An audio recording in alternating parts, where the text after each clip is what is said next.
the stories of Brisco and Bradshaw. I would be Bradshaw, and that would be your Chickasaw native, your Chickasaw Hall of Famer, Oklahoma's favorite son, Mr. Gerald Brisco. And I don't know if we got Sam or not Sam, but he only has his own podcast, and he's also in a great lineage of terrific athletes from Syracuse, greatest athletes ever. Jim Brown, Mike Rotundo, and of course the man who's undefeated at WrestleMania, Michael Cole, the greatest athlete of all of them. Wow. But he is Mr. Sam Roberts.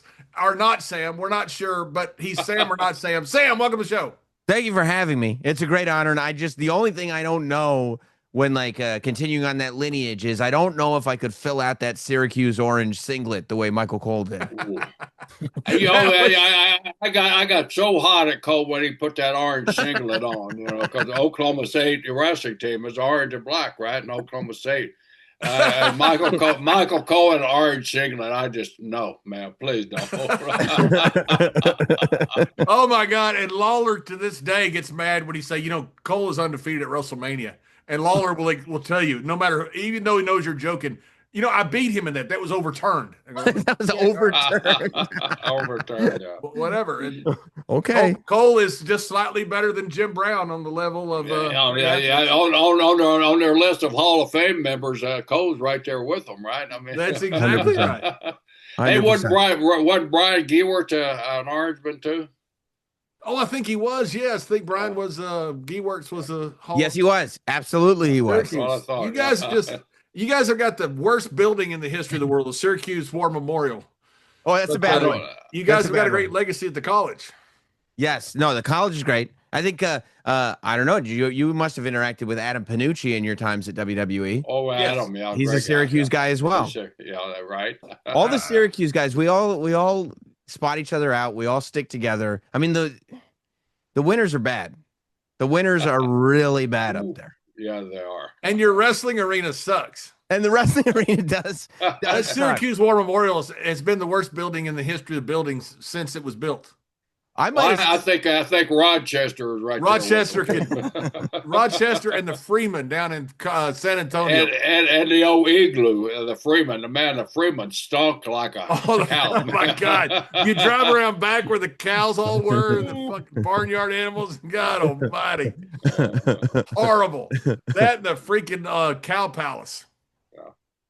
The cow, yeah. I think I probably saw you wrestle at the War Memorial because I definitely went to a house show there maybe in '03. And I'm sure because I know that Eddie was on the show for sure.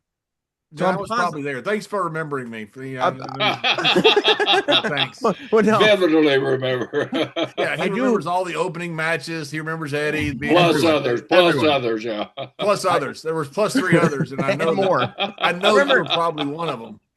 Yeah, there was and more there. No, I do remember specifically my favorite JBL live event moment was in White Plains, which is closer to where I live, which was. You must have been on the holiday tour, so you would have run the Garden at some point, and then you go to White Plains, and you came out. It was probably the 27th of December, and you came out in the height of your cowboy hat and your towel and everything, and cut a promo on everybody. The worst he was. Everybody booed, and you said something to the effect of, "You could boo all you want, and kids, if you think I'm bad, just look at your parents." Because Santa Claus ain't real. And I'm going, oh my, because it's White Plains. The whole place is families. Way to go, John. Tell the kids there's no Santa. Well, somebody's got to smarten them up. Yeah. I think Arnie still gets paid off White Plains. Yeah. White Plains was the best rib ever. We had that curtain there on the stage. Yeah, the guys would dress behind the curtain, and then the crowd was out there because it was a theater. Well, you had like little holes poked in the curtain, so all the guys would kind of look and watch the matches. So all the guys were sitting there watching the matches. One day, the entire roster had a pay-per-view coming up in a couple days. Owen Hart grabs the curtain and pulls the whole thing back. And there's Brett standing by Taker, who are working in 2 days at the pay-per-view. There's all these guys just standing there. I mean, it's like we're buck naked. It's like just like, oh my God. Yeah. That's great. So Sam, take us back a little bit. I mean, you've always been known to be one of those super fans here, in the business, and I think that's the reason you've been so successful because you were a fan that really appreciated the history of our business. How did you get hooked on wrestling? What was your first match, and your televised match, and then your first live event? I mean, so I mean, I'm one of those guys that's been, I don't remember when I started watching because I was always watching. You know what I Yeah, mean? well, yeah, Sometime when I was very young, I started watching and just always watched. But those first right around 1990 is probably when those first memories start to build where I'm locked in to the stories and I've got my favorites now and it's all WWF at the time. And so probably end of 90, beginning of 90. No, beginning of 90 because I remember that Royal Rumble and getting into WrestleMania 6, heading into WrestleMania 7, right around then is when I was 6 or 7 years old. So that's when I'm locked in. And I mean, no turning back. By 91, I'm buying every magazine that I can find.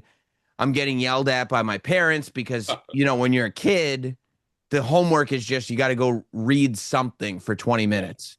And every single time my parents would come up and they'd find me just reading wrestling magazines. And I'm doing my homework. I'm doing my homework.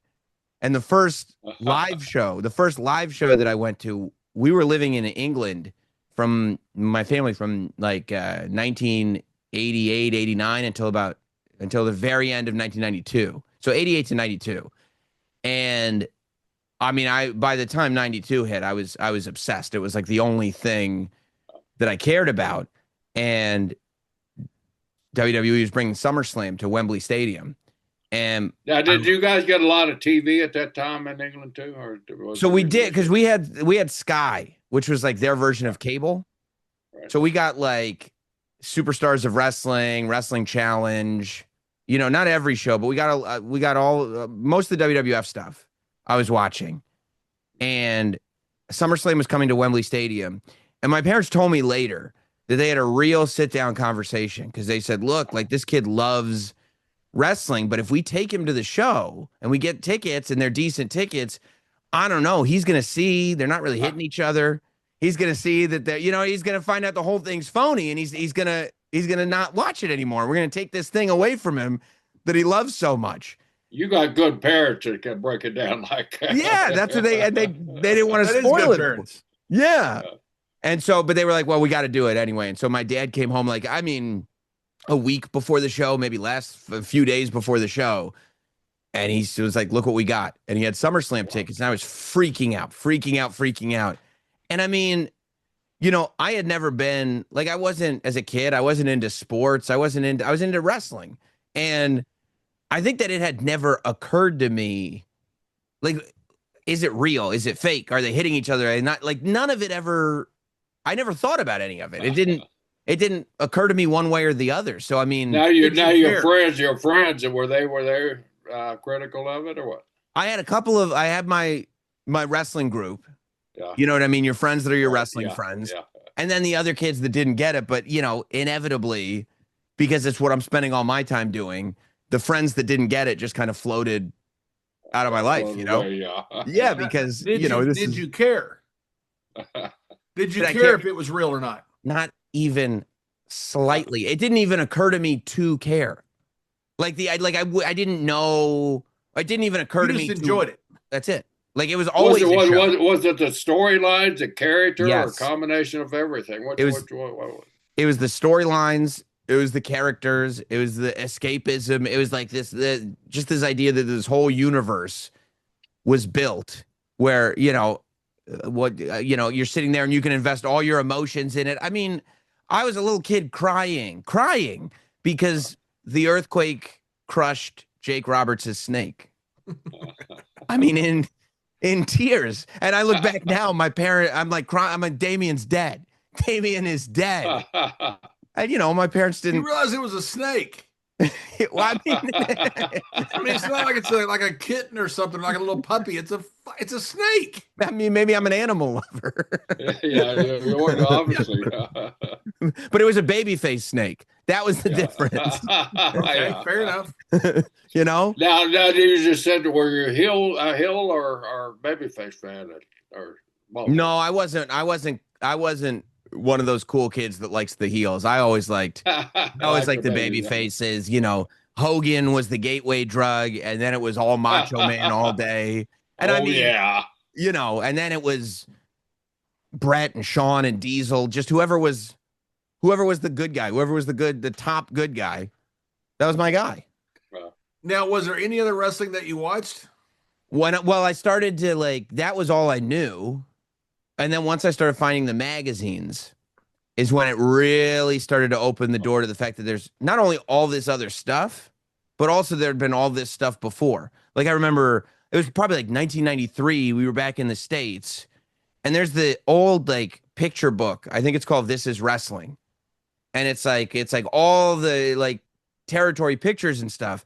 And I saw this picture of the Bushwhackers, but they weren't the Bushwhackers. They were all bloody and they were like, you know, these absolute brutal animals. And I was like, what? Luke and I mean, these are the guys that lick everybody. Like what? And then you start to realize, oh, there was a life before the Bushwhackers. Then I start reading about the sheep herders. And then I start reading about the whole promotion that's going on over there. And then Puerto Rico over here where they're doing this stuff. And then as the years go on and you start to like tape trade and find out about what's going on in Japan and start to find all the tapes from like the territories that were happening, you know, when you didn't even realize that any of it was happening. So, you know, I think like, so it was finding the magazines and it was also realizing WCW was a thing was a big deal because that really was the first time that I realized there was other wrestling. So like you see, you come across it on television or whatever, you just see WCW because you didn't have the internet, you didn't have YouTube, you didn't have any of it. So just somehow WCW comes across your radar and you're like, there's another wrestling group.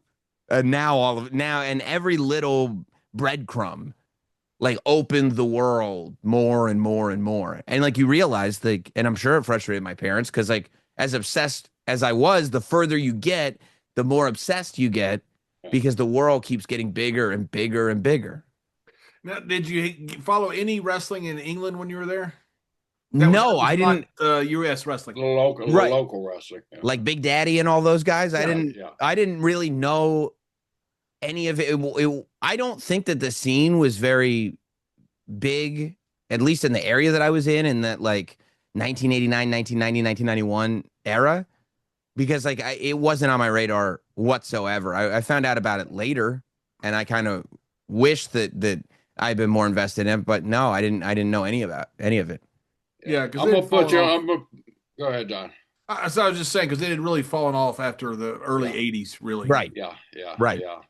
I don't even know if they had TV. I don't even know if they had much TV at that time during the '90s either. They did, so. Yeah. They had TV, but they don't know if they had TV at that time. You know, they had TV that was really big. You know, in the '70s and '80s. That's when St. Clair. Yeah, but the '90s, the late '90s there. Yeah, that's when St. Clair. I'm gonna put you on the spot here, Sam. When WCW and Eric Bischoff famous 83 weeks, did you kind of waffle over to WCW to see what was going on, or did your fandom stay with WWF? Well, I was a big time channel flipper. You know, I mean, it was like you were earning views at that point. Okay, like yeah, I was always a WWE loyalist. Like people call me a shill now. I'm like, I mean, I've been a shill since I was 10 years old. Like you're consistent. Yeah, that's it. It's just ingrained. So I was always an overall loyalist. And even at the beginning of Nitro, I was like, oh, these guys, like, I didn't want to admit how good the cruiserweight stuff was and how, like, there was some revolutionary stuff going on. And it was good, man. Yes, it was really good. It was really good. I think, you know, I also started getting into ECW in, like, 1995. I like, found it and was getting super into ECW. So when Sabu started popping up on Nitro, that got my attention. But, I mean, yeah, but the NWO storyline. I mean, it was for like probably the first year. It was the until the Austin stuff really started to take off. The NWO stuff was, I mean, it was the best. It was the best thing in wrestling. It was. What was it? Was it Austin or was it Austin Tyson that got you? Did Tyson have any influence on that? Tyson did for sure, because the Tyson thing made it go, okay, this isn't just, I think the Tyson segment made it so this isn't just potential. Like, I was already kind of locked into the whole Austin scene even before Tyson. Like, you could just feel something's happening over here, because I was also like a massive Mankind guy. I had always been a big Undertaker guy. Like, you could see Shawn Michaels started to develop more of an edge. Like, all this was happening. So, and I mean, like, I've been watching the whole time. Like, I mean, probably the most embarrassing photo that exists is, and it's probably more embarrassing for my father than it is for me, but in 1996, my father took me to Madison Square Garden for Survivor Series, and I was dressed from head to toe as Goldust with a robe and everything. No. And they got you on camera? Well, there's photos of me. I wasn't on television. Okay. But I mean, head And to your toe, father let you do that? Oh, you should. I've never. My father's face when he goes to one of the ticket takers or whatever, and he goes, "Oh, could you just tell us where we are?" And the guy points us in the direction, and my dad goes, "Oh, thanks." And he goes, "You and your daughter have a good time." Oh, wow. Tremendous. Now, how old were you at the time? In 96, I was probably like 12. Right. Just I was a little probably about 12. But I mean, full, like, I mean, feathers. But now, is this not a divergence because you were normally a babyface fan? So, okay, so I started, maybe Goldust was probably the first heel that I liked. I think that was the divergence. And it was probably right around the right time, because that's when I'm starting to get to be a teenager. The wholesome stuff isn't really clicking anymore. Yeah, Goldust and Mankind were probably the first heels that I was into. But now, it was when tough. the man said you and your daughter have a good time, did you like turn to your dad and go, "Dad, sorry about that. I just like the guy. I'm not really trying to embarrass you." No, the first instinct was embarrassment on my part. But then, even then, I just thought about it for a second and started laughing at how embarrassed my dad had to be. Oh, man. Your parents were good people. Are they both still alive? Yeah, no, very good people. They're still, I mean, they're watching all this now. In disbelief of like, how did you, it worked. You know what I mean? Like it worked. How did you figure it out? Did your parents ever like pull you aside and have like that talk, like, hey, listen, you're probably gonna not make a lot of money being a fan of wrestling. Maybe you should do something else. I mean, there were so many talks. Like, it was, I mean, and they must have been exhausted with He dressed like Goldust, man. They better have talks with him. Yeah. Me and Mr. Brisco want to talk to you. I mean, it was like, and they would try to be nice. You could try to make some new friends, trying to get me in with a different friend group, or like, you concentrate a lot on this wrestling stuff. If you just concentrated a little more over here, maybe you could move it into something slightly constructive to your life at all. And I mean, were you at least a good student in school? I mean, no, I was, I mean, as middle of the road as you could possibly get. It was just me and Mr. average Brisco white boy. That's right. Brisco aren't throwing stones at anybody not being a good student. Yeah, no, we're not. Took John 6 years to get out of high school. Good 6 years though. Fun. He had a good time. It was a Texas high school anyway. So, Sam, as you get into high school and start to go to college, and at this point, all you want to do you just want to be in wrestling? Is that what you wanted to do? Did you have any idea what you wanted to do? No, I mean, because you come to the realization, I mean, if you're a person with a brain and you look in the mirror and you see Sam Roberts looking back at you, you come to the realization early enough that you're not going to be an athlete. You're not going to be a wrestler. Like that's not going to work. So there was this like, even as a kid going like, oh, maybe I could be like a commentator and started mimicking, like Vince and Macho Man and all that stuff. But even like I had no sort of media connections at all. Like the idea of how somebody would even do that was totally foreign to me. So I mean, like I would start little businesses like selling like bootleg wrestling VHS tapes and stuff on the internet. Really? Wow. Oh yeah. Yeah. And doing stuff like that. Now, how did you do that? Explain how you did that. Because what year was this? It's what now it's like 98, 99 probably. So there's no YouTube, no internet that you Right. can put your name out on. So you're just doing it by correspondence, by mail, or what? Well, you could start like AOL was starting, so you could put like websites together where you had your list of tapes that you had, right? And kind of send them along and get on these like kind of like wrestling like newsletter email lists that you would get your links out to, or find message boards that you could post your stuff to. And yeah, I mean, it was literally just, So you're the blame for Melcher being so big. You kept subscribing to him earlier. You kept giving him funds to grow. So how did you make the bootleg tapes? So I literally I went to Kmart, and it was probably the first time my dad showed real interest because it was entrepreneurial and he liked that. Even though it's illegal.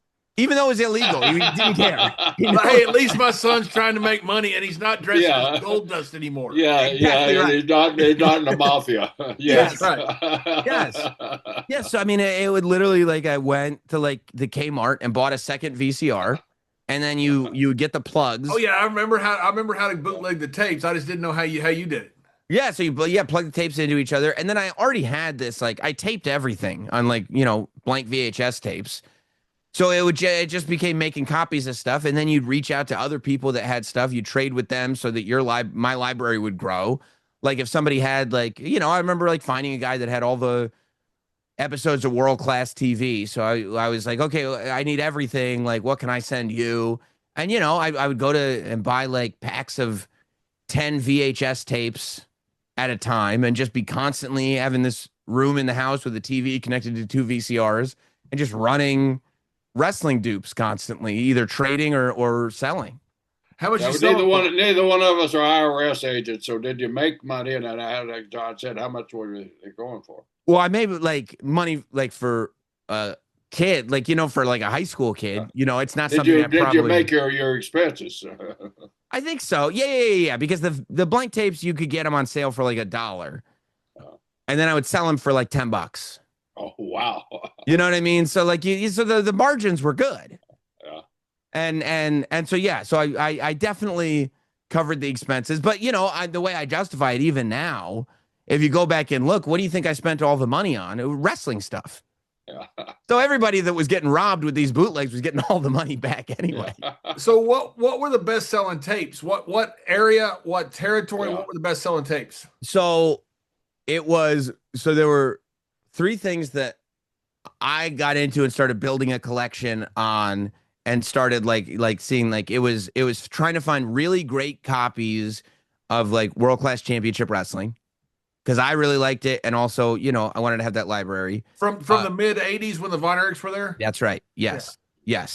And then the shoot interviews, before there were podcasts or anything, just and I couldn't even, when I heard these were happening, I couldn't even wrap my head around it. I'm like, it's a 4-hour tape, but it's just a guy sitting with a camcorder on him for 4 hours, just talking shit about people. And, I can do this. Yeah, and so I started collecting all those shoot interviews too, and then Japanese deathmatch stuff. I never had much of a collection of like the really good all Japan like wrestling, but I got at that age super into the Japanese deathmatch stuff. So who were the best shoot interviews back then? Well, like New Jack was the best shoot interviews were probably all lies. You know what I mean? Like, well, yeah, of course they are. They're the boys. Right. Yeah. Right. So New Jack was Hey, always good for one. we've interviewed probably 400 different of the boys. We understand that very well, and we're not sure everybody lies. We just think people misremember. Yeah. And I'm Yes. serious. I just think I can tell you how many times I've been places and I'm sitting there listening to it, going, "I was there. That didn't happen. Yeah, That did yeah. not happen." But so what? Well, you create the legend and then you just own the legend, right? Right. You Now, tell were it there enough. any old shoot interviews that you found, like guys from the '60s or '70s, or that No, were doing it no, in the '90s? it was all, ECW guys. It was all like Steve Carino did one that I loved because he lied throughout the whole thing on purpose. Like he created this fictional character. And I'm like, these guys are getting whatever they're getting, $1,500 or whatever they're paying them for their time to sit down. And Steve Carino just makes up and the whole thing. It's not like he was doing a bit in the beginning.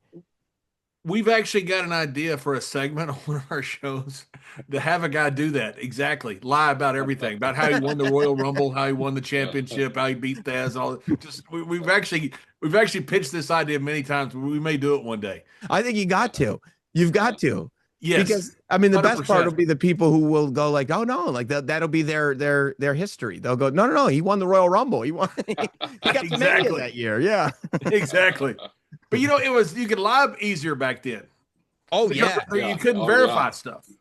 No, it would just be me going to school and going to my friends and saying, "Oh, so and so won the Royal Rumble in 1983," not knowing there was no Royal Rumble in Right. 1983. Right. Like they didn't have it. Right. It's Now, like all your- how everybody all- beat Johnny Rods in some tournament down in Brazil. That's Or right. Brazil, Rio, yeah. Rio de Poor Janeiro. guy. Rio, yeah. I said that one time on air, and Vince goes, "Where'd you find that?" I go, "You're the one that made it up." Yeah. It's your lie. Yeah. Out of all the tapes you made, Sam or not Sam, whichever one you are, what was your best seller? Do you remember what your best seller was?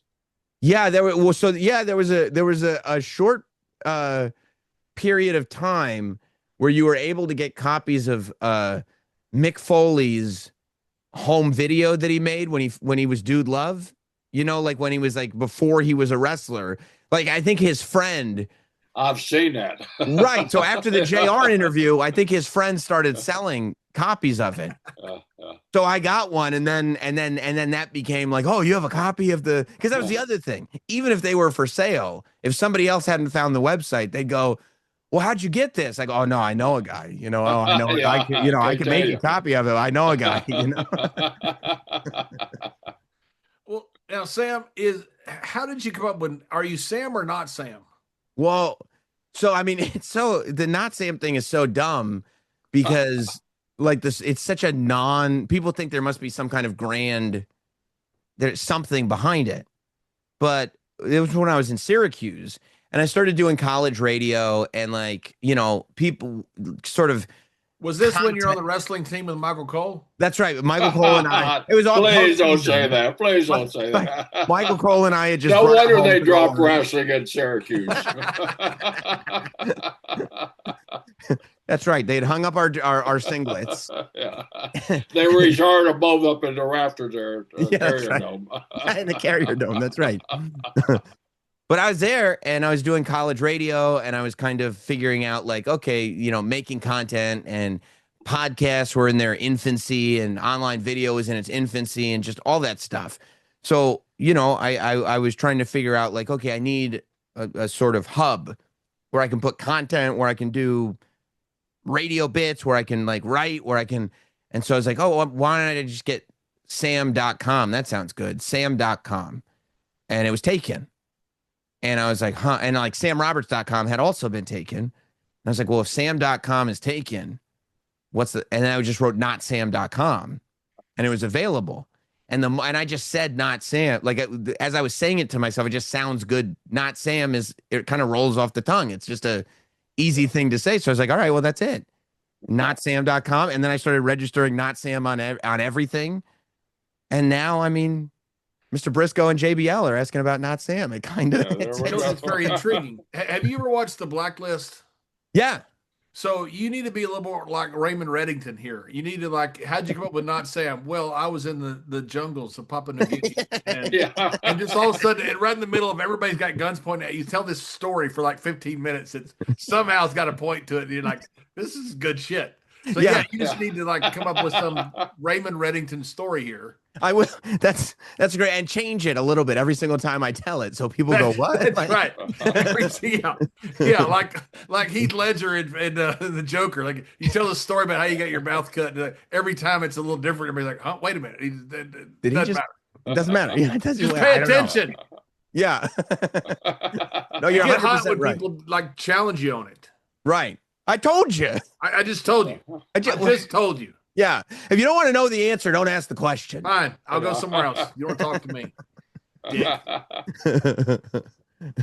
So, Sam, during this time, what was your favorite territory? Did you have many territories? I know you had WCCW. Did you have other territories around that you were bootlegging? They were all gone at that time, weren't they? Or what? They were, but when I was finding the tapes, it was fun, like finding, like little, the more you found different territories, the more you realized that like what I was watching now, like territories had specialized in little things, and it seemed like sort of global wrestling had taken the best of every territory, not just the guys, but like the philosophies, the booking philosophies, the presentation, like everything. Like first it was world class because I was like, well, this production value was so far ahead of its time, and the way they presented stars was so far ahead of its time. But then when you start to look at Crockett, you go like, oh, now I'm getting where like these match styles come from, and this like good in-ring wrestling comes from here. And then finding like, I mean, like Portland stuff where it's just bizarre,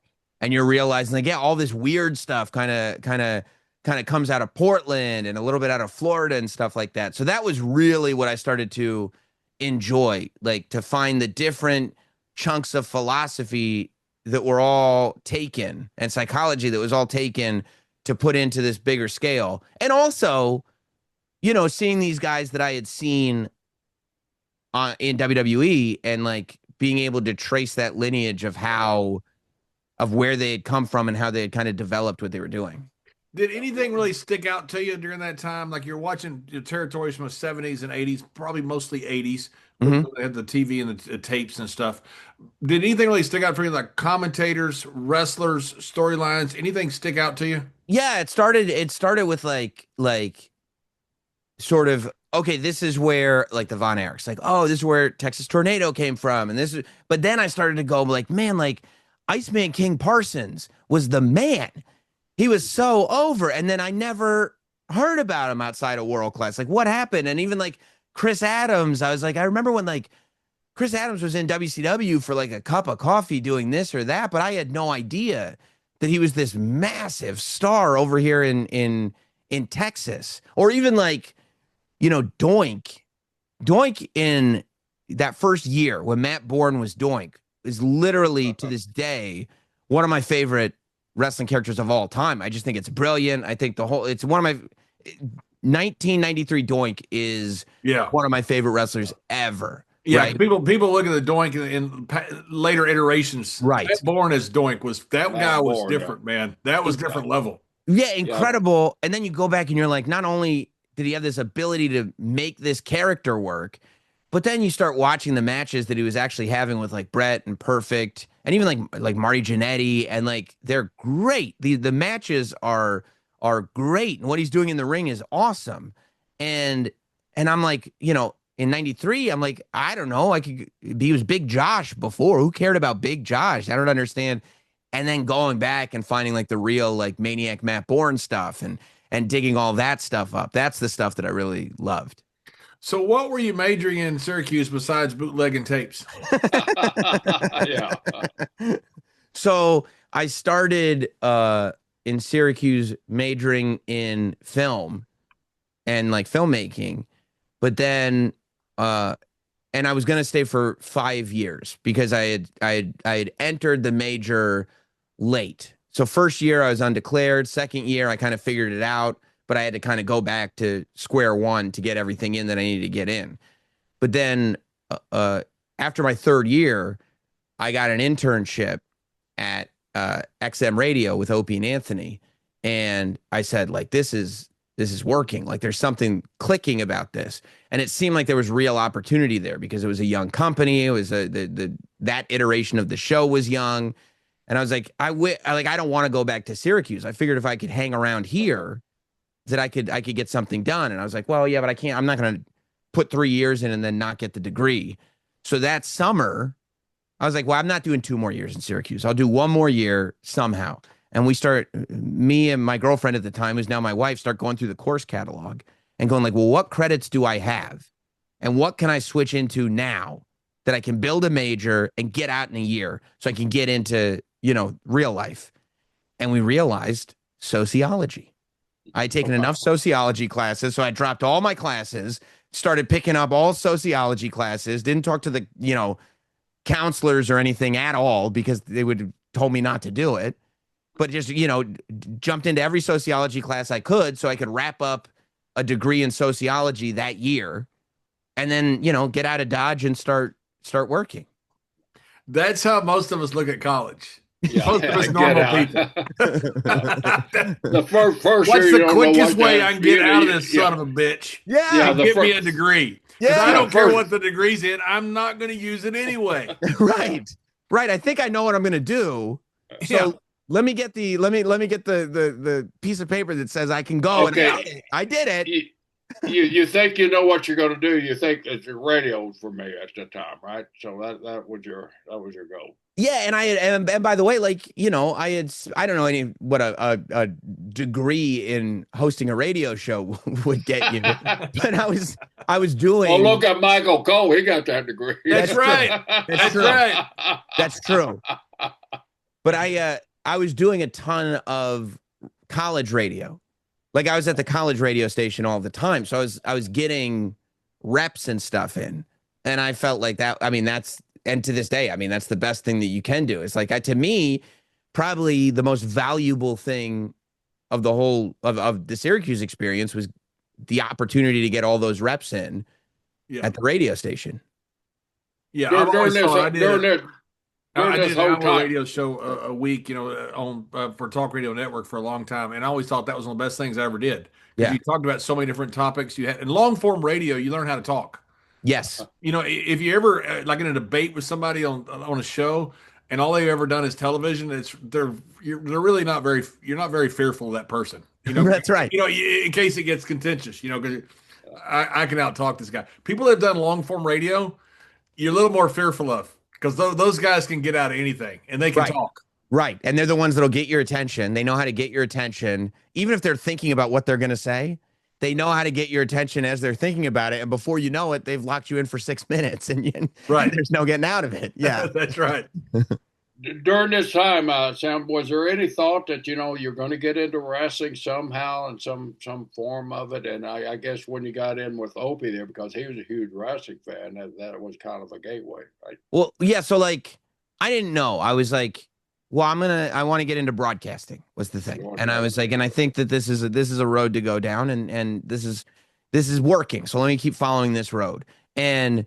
Yeah, and Opie and Anthony kept up with wrestling, but very quickly, like they got such a kick out of the fact that I followed this religiously, that I would come on and be the wrestling fan that they would goof on.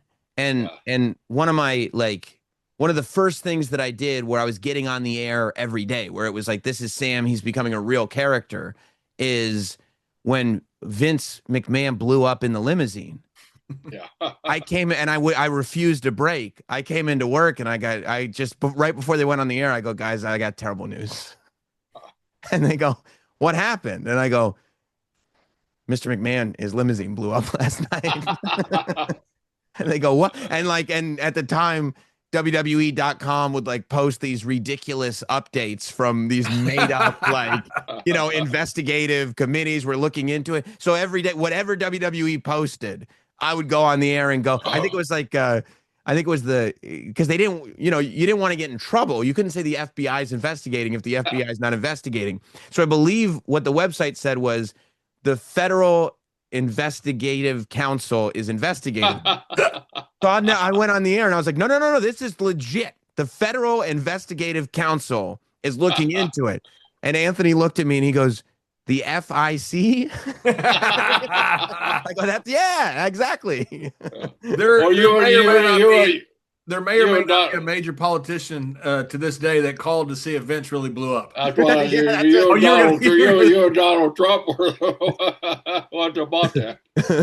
Yeah. Yeah. Well, I mean, it was a great. I mean, it was a great ruse. It fooled a lot of us. Yes, it did. Just the timing was bad. Obviously, Horrible. Of course, I don't know where yeah. they're going to go with it. I'd love to talk to Jerry. You were know what they're going to do with it after that?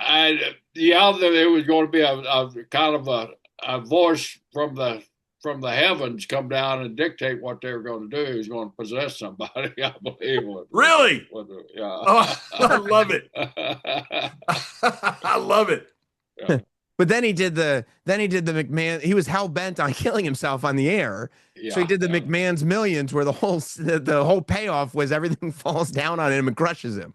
Yes. Yeah. Yes.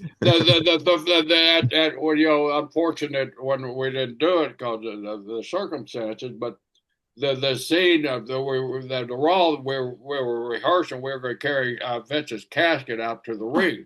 Oh my God! Really? Were you? No way. And Pat and I were going to drop it on the handoff getting into the ring. We were going to drop it. Vince was going to roll out of it at a medical time. You're kidding. But that was the blow off on it. Where we were going to bring the casket out that night and open it up to Vince to set up in. And you guys are going to drop. He's going to roll out. You guys are going to drop the casket. And Pat and I were going to drop it before we got to the ring. And Vince was going to roll out. Yeah, Vince was going to roll out. And that was the conclusion. That was the conclusion. That's horrible. It's I terrible. know it, but that was our Terrible. TV at the time. That was our TV at the time too. God. It's better the way it played out. Yeah. Well, it was for some people. Yeah. Oh my God, that I was always wanting to know the creative. Now I'm like, that's the worst creative I've ever heard in my life. Of course, Vince did beat God one time too. Oh yeah, I mean, He hooked his leg and everything. well, yeah, I mean, listen. When you do that Triple H water spit with holy water, you got one on the big guy. You Yeah. know what I mean? Oh my goodness. I've got a picture I can't show you because anyway. Yeah, yes. Mr. Brisco knows. Tremendous. So Opie and Anthony, those guys were awesome.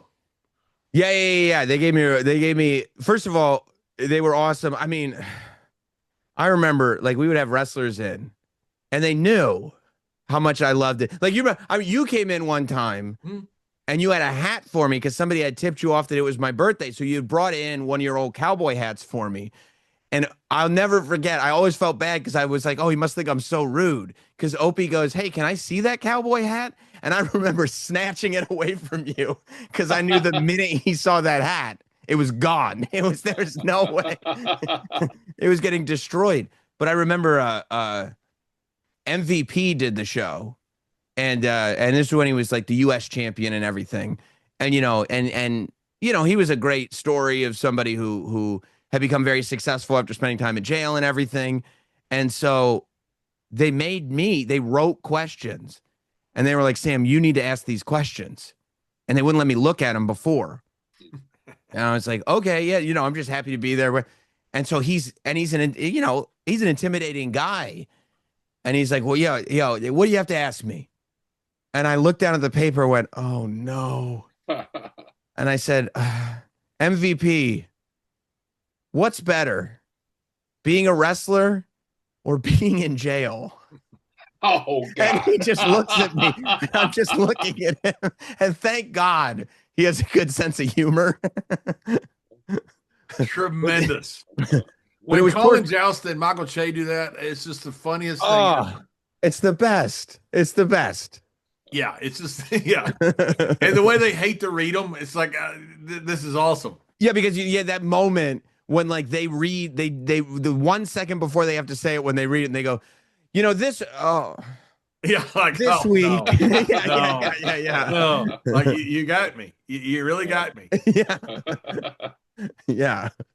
So you're working with not you're working with Opie and Anthony and Yeah. Jim Norton, who I love also. What a good dude. The best. And The best. then he had a little fallout with Jesse Ventura that one time, right? Woo! Yes, he did. Were you there? Oh yeah. Oh yeah, I was there. Yeah, when Jesse came in, and I don't even there was just a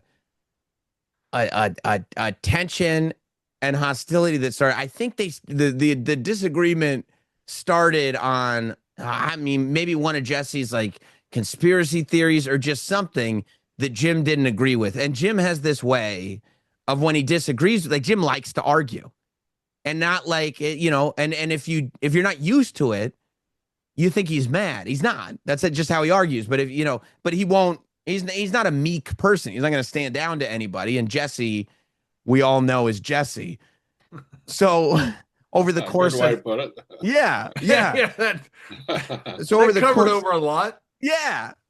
So over the course of this conversation, it just gets more and more tense to the point where like Jesse feels disrespected, and then Jim feels disrespected because Jesse's like talking down to him and kind of doing the jock thing. Like that energy is there, and Jim doesn't respond well to that energy. So I think on the way out, like Jesse was over it.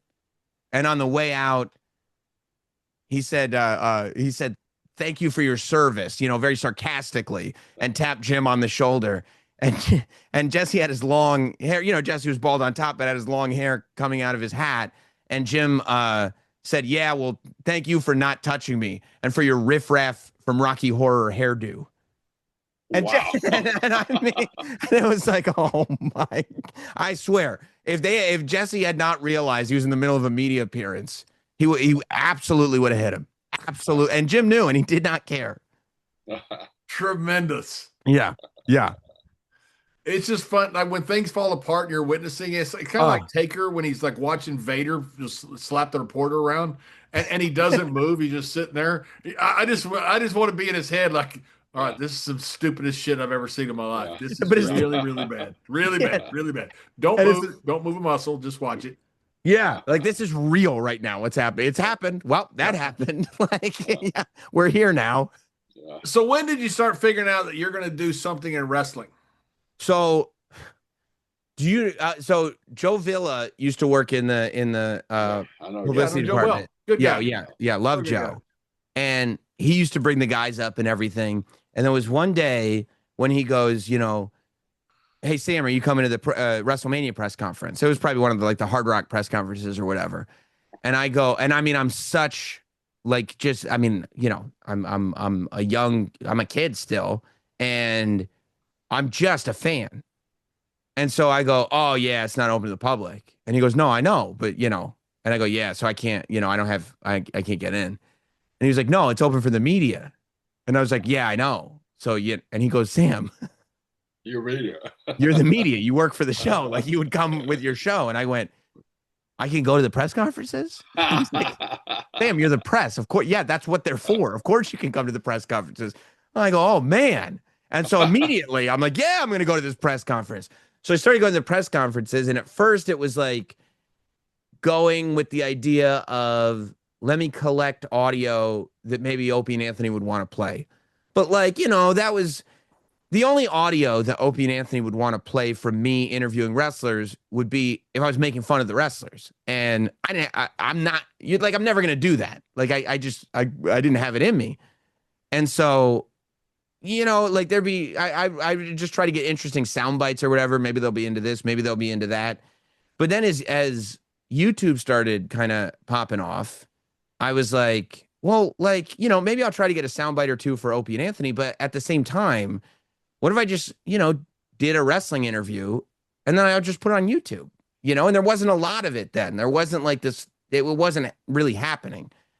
And so that was the beginning of then of seeing I would get a really large response from wrestling fans that were just getting to see these wrestling interviews that I was doing on YouTube. And so I started going to everything that I could where I could just talk to wrestlers, get them. And then, wrestlers would see that I was doing it, so they would come and want me to be a part of this thing that they were doing or that thing that they were doing. And eventually it just keeps rolling. And I started working with like whatever local independent promotions I could find, doing, just for the love of the game, just to be a part of the show and to take in as much as I could possibly take in. And then I started kind of talking about wrestling more. And then I started doing the podcast, which was like 11 years ago or so at this point. Wow. Yeah. 11 years. Wow. And then, eventually, and so I got to interrupt you here. Yeah. John and so Bruce Pritchard didn't invent the wrestling podcast? No. Yeah. Liar. Liar. Bruce is a liar. Damn, what, Bruce? No, Bruce did not invent that. Thank you. We got that on record now, John. I don't know. That's groundbreaking news. That's almost sacrilegious. But then, as I was doing more stuff in broadcasting and doing my own thing on the radio, that was kind of developing at the same time this wrestling stuff was developing. And I had really forged a pretty good relationship with a lot of people at WWE, and become friends with a whole bunch of people, and was just from being around all the time. I remember being at the Mama Juana launch party in New York City, just wherever somebody you were that guy. You were that guy. It was a good time. And then I ended up in Page Six because of it. What they say? Yeah, so I was going to hire some young ladies, to be the waitresses for the party, and I was having a hard time working with this modeling agency, and so I was walking by Scores on the way home, and my wife says, "Why don't you stop up at Scores and talk to Chuck Cito and see if you can just get some girls from there to work the party?" And I said, "Okay, that'd be great. That's a great idea. That we don't have to deal with the modeling agencies and all that stuff." You got a fantastic wife, John. Yes. So I stop up on a Wednesday night before the party at Scores, and I said, "Hey, it's Chuck here." I said, "Tell him I'd like to talk to him, please." So Chuck's there. I say, "Hey, could I get a couple girls to work for the party?" He goes, "Yeah, just tell me what you need and all that stuff." He goes, "You want to come in?" I go, "Nah, we're on the way home." And anyway, we leave and go home. The next day on Page 6, it said JBL shows up to Scores with his gal pal. Yeah. So I called my wife and I said, "Hey, have you seen Page 6?" And she says, "Yeah, thank God they think you're screwing around that I didn't go with you." Yeah, it was my wife.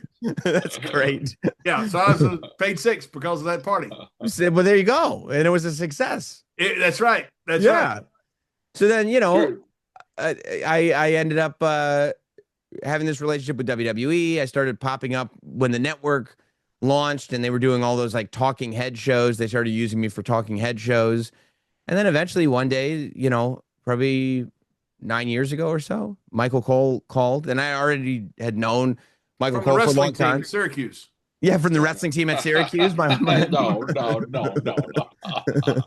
And yeah, he asked me if I wanted to do one of the pre-shows. It was just, "Hey, you want to come in and do a pre-show?" Well, I said, "Yeah, hell yeah, I want to come in and do a pre-show." So I went and did that. And I mean, like everything else in life, once they let me in the door, it's going to be real tough to get me out. Now you're in the door. Did you call Dad and say, "Dad, do you remember when I was dressed up in gold dust? This is what." Yeah. It was all worth it. And say, "Dad, I'm here. I'm now dressed as Mae Young." And I'm having a baby on TV. That's right.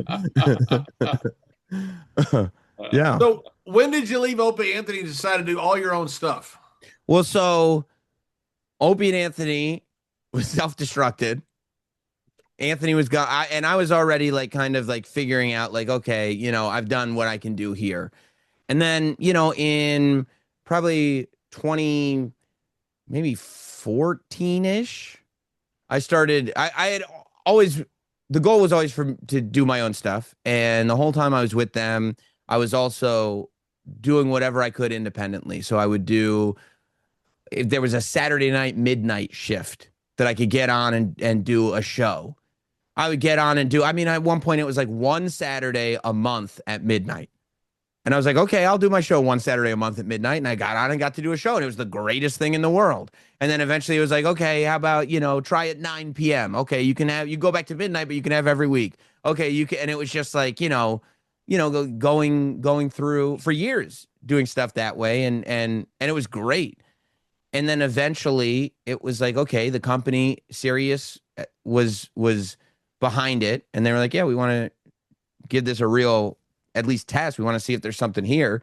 And so I left that show, and then on the channel was able to start doing a late night show. So from like 9 to midnight every night, it was just me and a couple of guys, and we'd get whatever really weird guests that we could find from 9 to midnight in New York, and just kind of developed this little world that was the best thing ever. And after a year and change of doing that, Sirius was looking to do a show with Jim Norton, and Jim wanted to co-host, and Jim called me and said, I know you're doing your own thing, but I'm going to start doing my thing over here, and wanted to know if you wanted to try to do something together. And I was like, yeah, Jim, of course I would do a show with you. And so Jim and I ended up doing the morning show for 8 years. And then, and that lasted until December of last year. And then this year, that kind of format of what was that overnight show, 8 or 9 years ago, is now my morning show, Sam Roberts Show. And the Sam Roberts Show, how much of it's wrestling? None. So now I do two shows because Busted Open did so well at Sirius XM that they flushed the whole thing out into its own channel. So after I'm already doing the morning show, this was in July of this year, they came to me and said, Sam, we'd love for you to do a wrestling show on this channel. And I said, okay, I don't want to drop my podcast. They said, no, don't drop anything. Like we would like for you to do this wrestling show if you can make it work in addition to what you're already doing. I said, that sounds great. I would love to do that. So now every day, Monday through Thursday, I go into Sirius and I do my morning show from 8 to 11, which is just a talk show. Like today we had Benny Safdie, who is the writer-director of The Smashing Machine. We had him as a guest on, and we talk about whatever new. I mean, it's a very loose, fun, easy, comedy-based, topical show. And I do that from 8 to 11, and then from 12 to 2, I go live and do a wrestling show on Busted Open's channel, which is Pro Wrestling Nation. So I do the mainstream stuff in the morning, and then middays I do the wrestling stuff. Isn't 5 hours a lot? It's a lot. It's a lot. But I'm going to tell you right now. I'm going to tell you right now. If you get me in a debate, I'm going to be able to talk. Yeah, man. No shit. Seriously, I used to, when Fox was really combative, I did a lot of Fox financial stuff. Yeah. And there were always guys, come on, and they love the combat and stuff, and some guys want to come on and talk. And literally, I would just Google a guy a little bit. And if they had a radio background, you treated them different. Right. You knew they could talk. And if they didn't, I'd go in with absolutely zero fear. Dude, you're unarmed. You don't realize that, but you are absolutely unarmed. Yeah. No, that's right. And and it was like a big, it was a test, because you're right. 5 hours a day. And that's a lot. And it's talk. It's not music. It's not like, okay, we'll jump on here it's 5 hours a day of talk with limited commercials. Not like, in regular radio, you have nice big 15-minute commercial breaks, but that's not the case on satellite radio. You come home and your wife says, hey, what are you doing? Like, I don't want to talk. The last thing I want to do is talk right now. Yeah. Yeah. A lot of people don't understand that either. No, they don't. But I was like, if you want to know what I'm doing, you're going to have to just listen to the show. I can't talk anymore. So all this talk about wrestling that's out there, I mean, this seems crazy to me. But it keeps getting bigger and bigger and bigger. Talk about wrestling. Yeah. I have no idea how to predict if it's a bubble. Is it not a bubble? Is it at a top? Is it going to get bigger? What are your thoughts on wrestling right now as far as how big it is right now? And is it a top as far as the top of a cycle? Or is there a lot more coming? Because every time they turn around, they add something new that's bigger. Yeah. I don't think it's a top, because I think that the difference now that we haven't seen before, especially with WWE, is that the people running it are the people that run these massive, networks. The people that are running it are the people that have been there with ESPN and the people and the UFC people and the people that like understand scaling this and appealing it to the widest audience imaginable. And I think that what they've effectively done is not only made it bigger and bigger, but I mean, I'm telling you that I have interacted with more new wrestling fans in the last 2 or 3 years than in my entire life. Like for a very long period of time, it was you've either watched wrestling for 20 years or you don't watch wrestling. That's just what had happened to wrestling. And luckily, there were a lot of us that have been watching for 20 years, but like you just weren't seeing new passionate fans. And I think that that's not the case anymore, but I think that that's because, the people that are running the business are the people that are looking at the NFL and that are looking at, Live Nation and that are looking at, like I said, UFC and ESPN and all these like really massive media deals.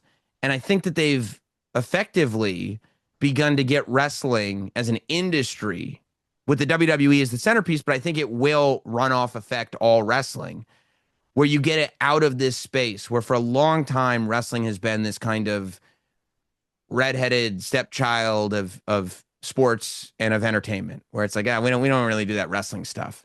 And I think that within the industry, within the entertainment industry, is what is starting to be stripped away. And I think it's not just the people running it, but it's also seeing the movie stars that The Rock and Batista and John Cena have become, where everybody's going, oh, there's real mainstream money and appeal here. And I think that's the thing that is making wrestling bigger and bigger and bigger. And I don't see it. I mean, is it gonna like stay at a peak forever? Of course not. But I see it as it's gotten so big now that even if it were to scale back, it would still be much bigger than it was before. We've been saying about since 2000, how much bigger can it get? And it gets bigger every That's right. year. That's right. That's But right. is it a fact of like what you're saying, which I don't doubt, and I think you're correct, but is it also like at the turn of the 1900th century when Mr. Brisco, was wrestling in 1901 and Me and 1902? Abe Lincoln, me and Abe Lincoln. Yeah, you had some guys that were the richest people the world had ever seen, except for some ancient kings of old kingdoms. But you had J.P. Morgan, you had Carnegie, you had Rockefeller. That was wealth that people had never seen. But basically, it was part of the country that was pretty much the Mississippi East. It was all it really was, because the other part was not developed. Now you're seeing guys like Musk and Bezos, wealth that blows these guys away, because now it's not just part of the country, it's the entire globe. The globe is your village, because now you're making money. Is that what it is in wrestling? Whereas before, say in the 80s and 90s, there was a finite amount of audience as far as what it was. Still a finite amount, but it's much, much, much bigger. Now it's a true global audience. I Does would, that yes, explain some of it as well? I think 100%. And I think part of it too is that, like, look, when I do my podcast, I do an email segment at the end of the show. And it's like, there are so many emails that I'm getting from, I mean, the fact that like WWE can run in Riyadh, and then I check my email when I'm doing my podcast, and I have emails from local people that were at the show in Riyadh listening to this wrestling podcast that I'm doing in my basement, in wherever it is, Australia, all over Europe, and it's all, they've always said in wrestling that the thing that makes wrestling, one of the things that makes wrestling great, is that the stories have that global appeal because they're the same in every language. And I think that you're right about, the Bezoses and the Musks and all these people that have pushed forward the idea of kind of erasing those giant walls where this is big here, but we don't even know what's going on over there. Like, global communication is at an all-time high. And I also think the fact that, like, not only that you have all of these people around the globe collectively watching at the same time, that WWE is running shows and pay-per-views in places where they did not ever run pay-per-views, and they've figured out a delivery mechanism where they can run it live. Right. There was no way 15 when it was a pay-per-view model. you're not running a pay-per-view Saturday at 8 o'clock in the morning because nobody's paying for a pay-per-view Saturday at 8 o'clock in the morning. But when it's streaming, when you've already got that money, and it's like, okay, we can just turn on the stream live. Yeah. We can Raw can be on at 8 o'clock in the morning. It doesn't matter. It'll be on all day. If you want to watch it later, stream it later. But we can broadcast this piece of content live for everybody to see it at the exact same time. So this experience. So when there's a massive angle to end the show, like, you know, the Vision turning on Seth Rollins, everybody who wants to can be on the same page, whether it's 10 o'clock in the morning in the States or 10 p.m. in Australia or whatever time it is. That sort of globalization has taken effect, and the fandom becomes, and you're right about the audience, like, increasing. I mean, you know, by massive numbers. Before, we were always bound by a North American time slot, Right. because we had to sell pay-per-views. Right. And most of your pay-per-views were coming from North America. You know, a lot from the UK, a few from, Asia, specifically Japan. But most of it came from North America. So you had to have some type of North American time slot. So it was tough to do something somewhere else. Well, now when it's streaming, you're not bound by that restriction geographically. That's right. That's right. And you can offer you can go to Australia and say, like, hey, you know, if you guys would pay this much money to have a pay-per-view there, what if we could give you a SmackDown and a pay-per-view and a Raw? Right. You know what I'm saying? And now you got three big it's shows. crazy. Yeah, it's nuts. And Netflix. Then if you start throwing in UFC with it, exactly. Yeah. And like, and if it were a cable company, they might go like, hey, whoa, we don't want taped shows, we want live shows. But if it's Netflix, they're going, put it out whatever time you want. Right. You know, and so you're able to do these massive deals. Yeah. Whereas, we were always, we always try to find X from whatever country we wanted to debut. Like we always wanted to find somebody was really big in the UK. We always had somebody, Davey Boy or somebody that was always, big in the UK. We always tried to find the Indians. So we always thought India was the big deal. Now it's, we don't have to find, it's not as predicated. You need a local talent, but it's not as predicated because now the show can go anywhere you want it to. At any time. The only way you need a local talent is to draw locally. You don't need it to draw globally. That's right. That's right. Yeah. I mean, Roman Reigns is Roman Reigns wherever he is in the world, and CM Punk and Rollins and Cody Rhodes, like they're global stars. So nobody. We used to run. The thing was, that's what people don't realize. Mr. Brisco knows this better than anybody. We used to run tier 2 and tier 3 towns just to support our TV. We would run, X, we'd run all these little big towns all over the country because we were supporting our TV that was on different cable affiliates somewhere. Right. Now you don't have to do that. Now the reason, part of the reason for live events was to support TV product that was in those arenas. Yeah. So you weren't making money off the event, but you were going to make money over go to here Wichita, Kansas, because I remember I was the one that went to Wichita that when they opened up the SmackDown there, the TV show there, and went there and did a whole media day for it. And we ran Wichita, and that was one of the 150 towns around the country that we were run to support our television product. Right. Yeah, and that's totally changed. And now it just seems like there's an opportunity there, Sam, and I think you would know this better than me and Mr. Brisco. For everything else, as Dabo would say, Roy, the rest of y'all, because your WWE's not running live events, very many, other than their TV product, because they're making so much money. So there's a huge void there. I would agree with that. Yeah. I mean, even going back to White Plains, like the first show that I took my son to was a White Plains show, because that's a great place to just bring a kid, and but like those shows don't really happen right now. It's either a TV in a big arena or a PLE in a giant arena or nothing. And so I think that is right. Like a touring act, I think would fill that void that isn't being filled right now. Yeah, because you have all these towns that still love wrestling. That's right. That are not able to get it. Right. And if you tell them, I mean, and it's still like, there are a lot of places that if you just put wrestling on the marquee, people are going to go, I'm going to go to the wrestling tonight. Oh, yeah. Yeah. Sam, I've been blown away by going to all these independents. For one, I'm blown away at the talent. Mm-hmm. It's unbelievable how good these young men and women are. It's unbelievable. We didn't have that back in the 90s and the early 90s and late 80s. Not that many people were trained. So all the independents, there was a huge drop off, in talent. Now you see these guys, these independent shows are just loaded with talent. Yeah. And also, they're all sold out. It's crazy. It's crazy. nuts. I mean, Yeah. they're selling out, decent sized venues. And Right. this is Yeah. incredible. Yeah. I mean, TNA is not an independent, but they did 7,000 plus people over the weekend. And and GCW does numbers, and all these spots do numbers, and they're streaming too. They've got their own they've figured out a way to satiate that audience so that they can, if they're like a GCW that has figured out how to run shows across the country. They Also, run it's a ton of shows. Brett Lauderdale does a great job. a ton of shows, and they're and if I'm sitting at home I was at home on a Saturday night on over the weekend, and I was like, well, the WWE pay-per-view was on in the morning, so I started there was a House of Glory show that was in Queens that was just streaming on the Triller app. So I was like, yeah, I'll watch a House of Glory show, and I'm streaming this indie, and it's great. That's just a question I got.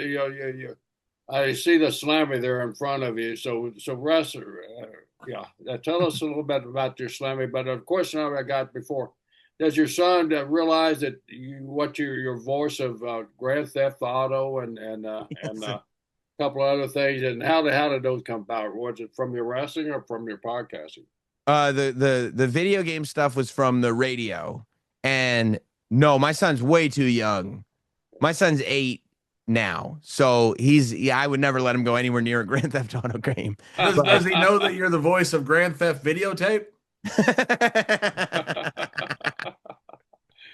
So, boy, one day when he's 18, Johnny will wake up, there's my dad.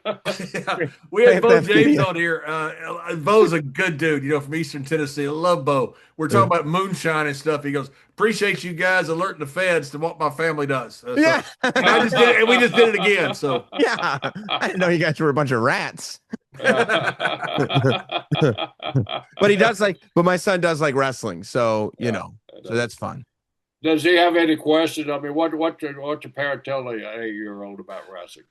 Well, I mean, I just put it on for him and let him take it in, and I'll never tell him what's going on, but I'll use words like that's the story, and well, he's doing that, you know what I mean, like little words that when he gets a little older he can kind of put the pieces together. But I'm not gonna sit there and, I mean, the idea of quote unquote smartening up an 8-year-old is you'd have way to be a sociopath. Yeah. So tell us about the next for you. I mean, you're working 5 hours a day. Is there something else that you're working toward, or something else you're building, I mean, obviously you're doing enough. I mean, I appreciate that. I'm also, I mean, all that time isn't even factored into everything I'm doing with WWE. And so we're doing we do the Raw recap podcast. So every Monday I go up to Stanford to watch Raw, and then Megan Morant and I record the recap podcast that they put up on WWE's YouTube and put it up on podcast feeds and everything. And then we go all the domestic PLEs we go to and do some stuff on the Countdown show and do some podcasting after, and do all that. So you're like Pat McAfee and Michael Strahan. That's right. Flying all over the world. Everywhere. That's right. Like Sputnik Monroe used to say, I'm like Coca-Cola kid, I'm everywhere. That's right. Roberts is everywhere. That's right. And you don't figure it out until after it's too late. You know what I mean? Like once I'm already everywhere. So you can't. So like when you get done with the Raw recap, you go, oh, that was great, man. Thanks everybody for having a good night. And you're going, oh shit, I got to be on the radio in 6 hours. That's every single Monday. Yes. I get home. I can't. But then, it all, and also, I mean, it's kind of impossible to feel like, oh, I'm doing too much. I can't, but when you're looking around and going this is what you wanted. This is it. This is everything. You did it. Gerald Brisco is texting to say, hey, would you do the podcast? Yeah, this is it. This is literally, and anybody that loses sight of that part of it has completely lost the plot, Okay, Yeah. okay. Now, when you were back doing the DJing at Syracuse University, and Michael Cohen, Brian Gewirth were your two fans there. Did you ever think that Sam Roberts would be where he's at in professional wrestling business? No, I mean, no, I mean, I didn't think. Luckily, I didn't think too deeply into it. I kind of have always been of the like, let's set a goal for this year, let's set a goal for next year, but not sort of these big Long picture range. things. But no, I mean, what's really rewarding and what I could not have fathomed in a million years is the idea that like I get to work with all these companies, but I'm just being myself. You know what I mean? Like I don't have to go in and fit the suit and tie and be this guy for this place and that guy for that place and audition for this. It's like Sam is Sam, and either you want Sam or you don't want Sam, and there's plenty of people on both ends. So you know, Sam is Sam unless he's not Sam. that's right. Yeah. That's exactly right. Yeah. That's right. If you don't want Sam, that's fine. Not Sam is available. Not Sam's right here. Yeah, yeah, Do that's this too. That's right. So Peter Rosenberg has a 24/7 title. You have the Slammy. So this Slammy is actually so this year at the Slammy Awards, they had Megan, my co-host from the Raw Recap podcast, and myself present a Slammy to John Cena. It might have been the OMG moment of the year or whatever it was.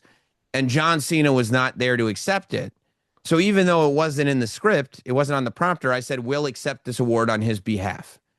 And we left. And then they started getting the Slammies at the headquarters. And I said to the guy that was getting all the Slammies, I was like, I said on stage I was accepting on John's behalf. And he was like, yeah, I guess you did say that. And I was like, well, so Yeah. I should have John's Slammy. And if John Cena wants his Slammy, it's perfectly here, but it'll just be in my studio. So you can come over anytime. You can have it. Good. I'm not trying to keep it, but maybe you do a podcast while you're here. But and at WWE, they looked at me and they were like, you know what? I guess you should have John Cena's Slammy. So I brought the Slammy home. So if at any point, if John Cena wants his OMG moment Slammy award, I have it here. He can come to my studio, and while he's here, maybe do a podcast. I believe I stole Shawn Michaels' Slammy when I was, the storyline wise, I was his boss. Yeah. And then at the next pay-per-view, he and his whole family either super kicked me or punched me. His wife punched me. I think even his kids punched me. I got super kicked by the entire Michaels family. But I should have that Slammy somewhere, and I don't know where it is now that I realize you have John Cena's. Yes. You got to open up the tomb behind you there. A Terracotta Warrior probably buried in there. That's right. It may be in my Terracotta Warrior. This is my Mayan calendar. This is how I keep up with Mr. Briscoe's birthday. Only once every 4 years, though. That's right. Well, Sam, thank you very much for joining us. I appreciate it. No. The pleasure anything is all you want mine. to push or anything you do, or not that anybody watches our show. I'm not sure anybody does, but if they did, If they did, yeah. Yes. they can find you or not Sam somewhere. If one were to watch, you could also watch me. I do Not Sam Wrestling. If you just search Not Sam Wrestling on any podcast feed, or you search Not Sam Wrestling on YouTube, you'll find the channel, you'll find the podcast. Hit subscribe. That'll be how you get in the door, and hopefully you'll enjoy it. And you're a lot better than Peter Rosenberg. I was thinking that. I didn't want to say it. Right. But I'm glad that We you just did. got to get it out there. We just got to put it out there that Sam Roberts is just head and shoulders better. By the way, did you see that after he, who was it that he killed again? Oh yeah, he killed Thunderbolt. Okay, wait. Did you know that, Mr. Briscoe? No. Oh, say and Mr. Briscoe was Thunderbolt's old tag team partner. Oh, Sam, God. please tell Mr. Briscoe Mr. about Peter Rosenberg killing Thunderbolt. Not Peter. No, Peter. At the Hall of Fame, Yes. which is the greatest honor somebody could achieve at the end of an amazing career. Peter Rosenberg referred to Thunderbolt Patterson as the late Thunderbolt Patterson. Yeah, he did. And he was in the building, Jerry. He was right there. You said right next to us, John. He was right there.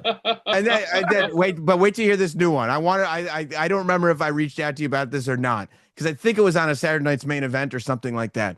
I think he was interviewing CM Punk or something. And he said to CM Punk, do you think Coco Beware will get in the Hall of Fame one day? No. And CM Punk says, isn't Coco Beware in the Hall of Fame? And Peter Rosenberg said, no, he isn't. Coco Beware is absolutely in the WWE Hall of Fame. Yes, I just saw Coco. Yes. So Peter Coco Rosenberg is gonna killed beat Thunderbolt Peter up. Patterson, and he kicked Coco Beware out of the Hall of Fame. Hey, we're gonna fly Coco in and let Coco deal with Peter. Yes. You cannot do that to the Birdman. No, you can't. You can't. He brought us so much happiness, so much joy, flapping those wings. I mean, and he's still a good guy. Every time I see him, he hugs me. He's just a nice man. He's a good guy. He's a good. Coco is a good guy. Well, Rosenberg thinks he should return the ring. Oh, come on. Rosenberg's terrible. He killed Thunderbolt. Yeah. He killed Thunderbolt. Coco out I just talked to Thunderbolt too. I didn't know I talked to a ghost. That's right. Thunderbolt may beat up Peter. He should. Yeah. He should. But that's right. Well, Sam, thank you so much. And then I'm gonna shout out my son here. My son Joseph Chatham Brisco, that just got licensed architect. So we're in my family now. So if you need anything built, designed, or anything like that, call my son at his firm there. But he befriended Sam there, not Sam up in Philly. We're at Wally Mania, I believe, and I finally got to meet you up there, and we hung out and had a great time. But Jones once said, "Dad, you need Sam on your podcast." So that's amazing. He's the best. He hits it. We talk all the time because he listens to the radio show every morning. So we end up messaging every morning driving to work. Man. That's awesome. That's awesome. Well, Sam, thank you. Thank you, man.